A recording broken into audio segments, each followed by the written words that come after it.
সব বাধা ছাড়িয়ে যাব দুজনে হারিয়ে।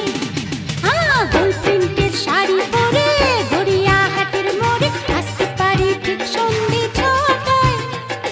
পেলাম যে কথা নিতে পুজো অষ্টমীতে